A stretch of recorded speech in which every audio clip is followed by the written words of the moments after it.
Qu'est-ce qu'une vocation? Beaucoup de personnes se posent la question de la vocation. Chez les chrétiens, c'est la grande énigme.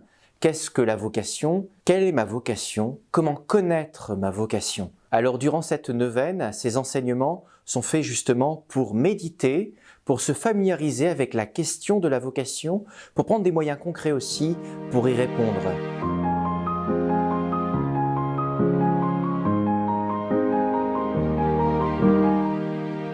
Ô Père, c'est dans la confiance et l'abandon que nous venons te supplier. Fais qu'autour des autels eucharistiques se lèvent des âmes généreuses qui sachent répondre à ton appel en devenant prêtres, consacrés, religieux et religieuses. Ô Jésus, pasteur de nos âmes, ton cœur brûle du désir de te donner à travers les âmes consacrées et sacerdotales. Permets que les jeunes soient transformés dans ton amour, qu'ils puissent discerner dans la paix et la liberté le chemin de bonheur que tu veux pour eux. Cœur du Christ grand prêtre, nous avons confiance en toi. Ô Esprit Saint, suscite au sein du peuple de Dieu de saintes familles, disponibles à l'accueil des vocations en leur sein. Qu'elles aient le désir ardent d'éduquer et de fortifier celles et ceux qui acceptent de se mettre à ta suite. Envoie ton esprit de discernement et de force pour que ton Église se renouvelle et trouve les moyens d'éveiller et d'accompagner les vocations. Transforme-nous avec Marie et en Marie en un autre Christ Jésus pour la gloire de Dieu et le salut du monde. Ô Sainte Vierge Marie, aide-nous à contempler auprès de toi le sacerdoce de ton Fils et de tes fils. Garde les prêtres dans ton cœur et dans l'Église. Cœur immaculé de Marie, Mère de l'Église, prie pour nous. Ô Saint Joseph, époux très chaste de Marie, père adoptif du Christ grand prêtre, gardien du Rédempteur et protecteur de l'Église, éduque et soutiens les vocations naissantes et apprends-nous à travailler pour le royaume de Dieu. Amen.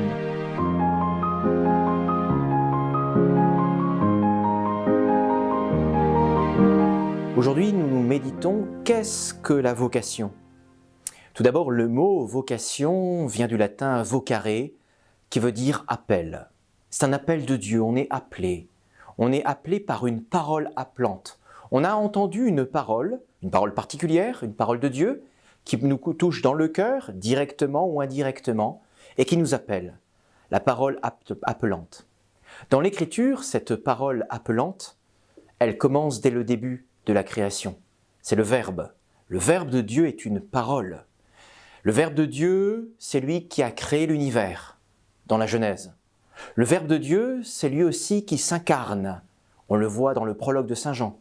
On le voit à la Nativité, à l'Annonciation. Le Verbe s'est fait chair.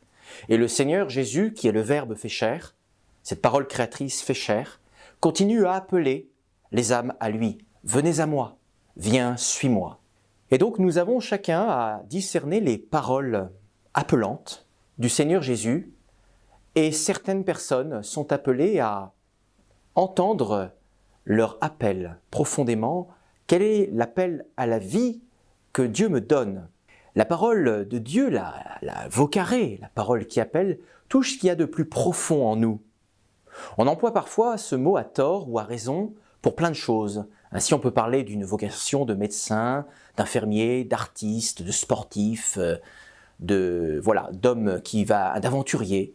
À tort ou à raison, certains ont des talents, et c'est vrai, Dieu les a créés, et il nous faut réaliser cela, et des fois un talent donne une mission. Le pape François parle à chaque jeune en disant « tu es une mission ». Les talents que tu as reçus, tu dois t'en servir pour le bien des autres. Et ça peut être une forme de vocation, mais au sens le plus fort du terme, la vocation touche l'état de vie. Aussi vrai que les talents sont constitutifs de notre être, mais sont d'abord réalisés dans l'agir, avoir telle ou telle capacité pour telle ou telle chose, la vocation avant même d'être dans l'agir et dans l'être. C'est-à-dire, comment je vais me donner à quelqu'un, soit une personne, un homme ou une femme, soit à Dieu directement. Et de cet état de vie va découler un agir, de l'être va découler un faire. Et donc, au sens propre du terme, la vocation, avant même d'être telle ou telle qualité, avant même d'être, on va dire, médecin, artiste, travailler dans l'humanitaire, c'est mon état de vie. Suis-je appelé au mariage ou à la vie consacrée au sacerdoce? Au sens le plus fort du terme, la vocation, c'est l'état de vie.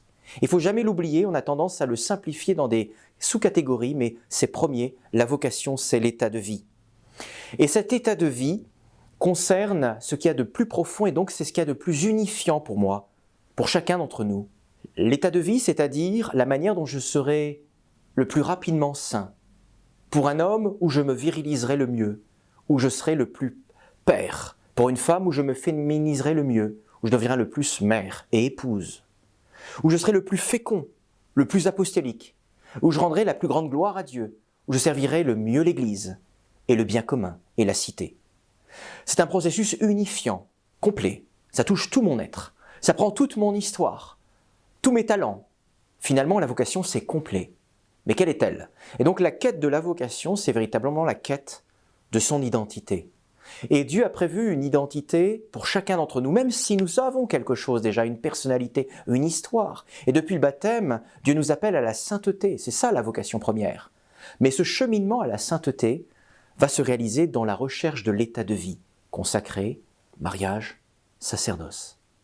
Et Dieu a préparé quelque chose pour chacun.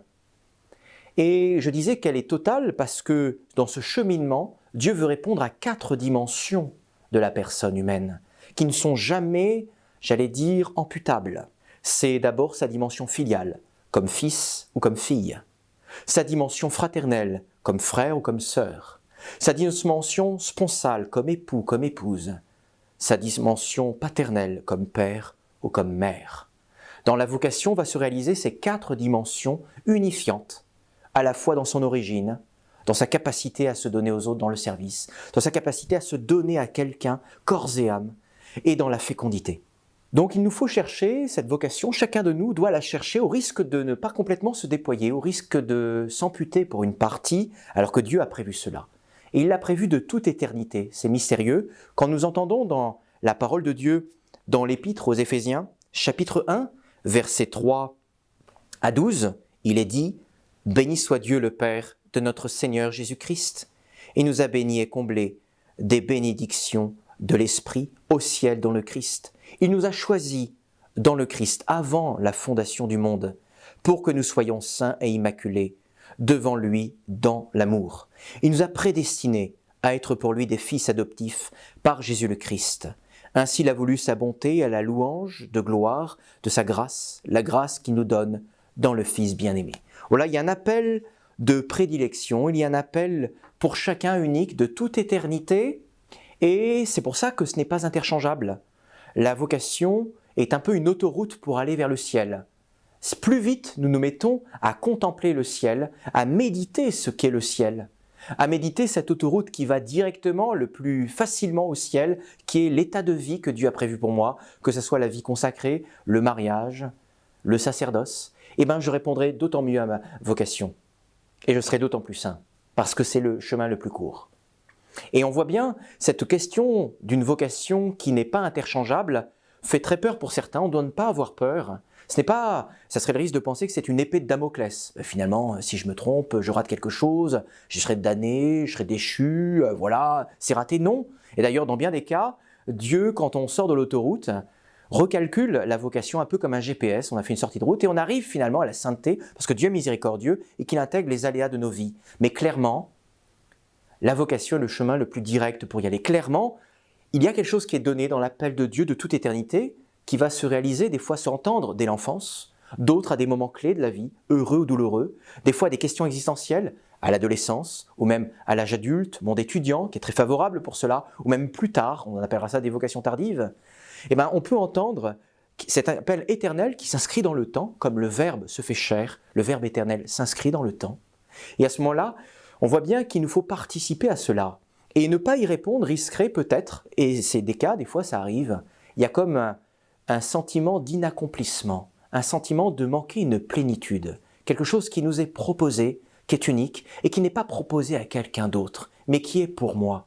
Parce que le Seigneur nous connaît personnellement, et répondre à sa vocation nous personnalise. Répondre à sa vocation ne nous ampute pas, au contraire ça nous déploie. Et donc ce n'est pas interchangeable, ce n'est pas non plus une épée de Damoclès, et ça demande la quête de l'homme. Aussi vrai que Dieu est en quête de nous, il est en quête de notre réponse, Dieu a soif de notre réponse dans la prière, comme il a soif de notre réponse, de notre oui inconditionnel à la vocation, aussi vrai pourrait répondre de notre part, Dieu attend que nous le cherchions. Et plus nous ferons des pas vers lui, plus en réalité Dieu en fera plus vers nous que nous en aurons fait vers lui. Pourquoi ? Parce qu'en fait, quand on se met en marche, Dieu court après nous. Et donc effectivement, comment on se met en marche ? Par d'abord prendre au sérieux le fait que nous avons une vocation, qui n'est pas interchangeable. Deuxièmement, en priant pour cela, puisque le Seigneur dit « Demandez et on vous donnera, frappez et vous trouverez ». Et cette parole de Dieu commence dans la prière. « Seigneur, montre-moi à quoi je suis appelé ». Et puis enfin, prendre les moyens. Parce que cela concerne toute ma vie, cela concerne mon existence, mon orientation, que je sois étudiant, que je sois jeune, lycéen, collégien, que je sois même éducateur, parent, grand-parent, cela concerne la vie des autres et je dois la prendre au sérieux, cette question. Finalement, qu'est-ce qu'une vocation, au sens fort du terme ? C'est entendre la parole de Dieu qui me dit « Viens, suis-moi ». Et dans ce « suis-moi », il y a la connaissance de toute éternité de mon existence et de mon devenir. Et il y a la parole unificatrice de tout mon être et de ma future fécondité. Et pour l'entendre, il faut que je me mette en condition dans la prière et que je me donne les moyens pour ne pas entendre le brouhaha du monde, mais entendre cette parole évocatrice qui me dit « Viens, suis-moi ». Et que j'ai confiance en elle, parce que la parole de Dieu est bienfaisante. La parole de Dieu veut ma croissance. La parole de Dieu veut que je devienne saint. Et pendant cette neuvaine, nous prions pour que chacun entende sa vocation, pour que chacun se donne les moyens de discerner sa vocation, pour que chacun soit éducateur de la vocation. Prions Saint Joseph, dans cette neuvaine à Saint Joseph, pour que nous puissions collaborer à l'émergence, à l'éveil des vocations.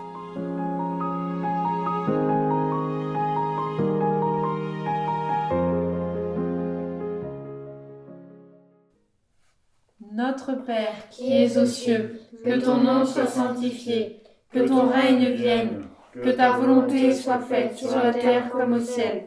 Donne-nous aujourd'hui notre pain de ce jour. Pardonne-nous nos offenses, comme nous pardonnons aussi à ceux qui nous ont offensés. Et ne nous laisse pas entrer en tentation, mais délivre-nous du mal. Amen. Je vous salue, Joseph, vous que la grâce divine a comblé, le Sauveur a reposé entre vos bras et grandi sous vos yeux. Vous êtes bénie entre tous les hommes, et Jésus, l'enfant divin de votre virginale épouse, est béni. Saint Joseph, donné pour Père au Fils de Dieu, priez pour nous dans nos soucis de famille, de santé et de travail, jusqu'à nos derniers jours, et daignez nous secourir à l'heure de notre mort. Amen. Je vous salue, Joseph, vous que la grâce divine a comblé. Le Sauveur a reposé entre vos bras et grandi sous vos yeux. Vous êtes béni entre tous les hommes, et Jésus, l'enfant divin de votre virginale épouse, est béni. Saint Joseph, donné pour Père au Fils de Dieu, priez pour nous dans nos soucis de famille, de santé et de travail, jusqu'à nos derniers jours, et daignez nous secourir à l'heure de notre mort. Amen. Je vous salue, Joseph, vous que la grâce divine a comblé, le Sauveur a reposé entre vos bras et grandi sous vos yeux. Vous êtes béni entre tous les hommes, et Jésus, l'enfant divin de votre virginale épouse, est béni. Saint Joseph, donné pour Père au Fils de Dieu, priez pour nous dans nos soucis de famille, de santé et de travail, jusqu'à nos derniers jours, et daignez nous secourir à l'heure de notre mort. Amen. Je vous salue, Joseph, vous que la grâce divine a comblé. Le Sauveur a reposé entre vos bras et grandi sous vos yeux. Vous êtes béni entre tous les hommes, et Jésus, l'enfant divin de votre virginale épouse, est béni. Saint Joseph, donné pour Père au Fils de Dieu, priez pour nous dans nos soucis de famille, de santé et de travail, jusqu'à nos derniers jours, et daignez nous secourir à l'heure de notre mort. Amen. Je vous salue, Joseph, vous que la grâce divine a comblé, le Sauveur a reposé entre vos bras et grandi sous vos yeux. Vous êtes béni entre tous les hommes, et Jésus, l'enfant divin de votre virginale épouse, est béni. Saint Joseph, donné pour Père au Fils de Dieu, priez pour nous dans nos soucis de famille, de santé et de travail, jusqu'à nos derniers jours, et daignez nous secourir à l'heure de notre mort. Amen. Je vous salue, Joseph, vous que la grâce divine a comblé. Le Sauveur a reposé entre vos bras et grandi sous vos yeux. Vous êtes béni entre tous les hommes, et Jésus, l'enfant divin de votre virginale épouse est béni. Saint Joseph, donné pour Père au Fils de Dieu, priez pour nous dans nos soucis de famille, de santé et de travail, jusqu'à nos derniers jours. Et daignez nous secourir à l'heure de notre mort. Amen. Je vous salue Joseph, vous que la grâce divine a comblé. Le Sauveur a reposé entre vos bras et grandi sous vos yeux. Vous êtes bénie entre tous les hommes, et Jésus, l'enfant divin de votre virginale épouse, est béni. Saint Joseph, donné pour Père au Fils de Dieu, priez pour nous dans nos soucis de famille, de santé et de travail, jusqu'à nos derniers jours, et daignez nous secourir à l'heure de notre mort. Amen.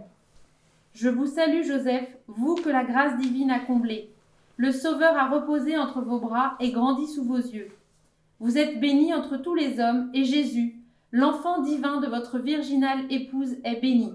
Saint Joseph, donné pour Père au Fils de Dieu, priez pour nous dans nos soucis de famille, de santé et de travail, jusqu'à nos derniers jours, et daignez nous secourir à l'heure de notre mort. Amen. Je vous salue Joseph, vous que la grâce divine a comblé.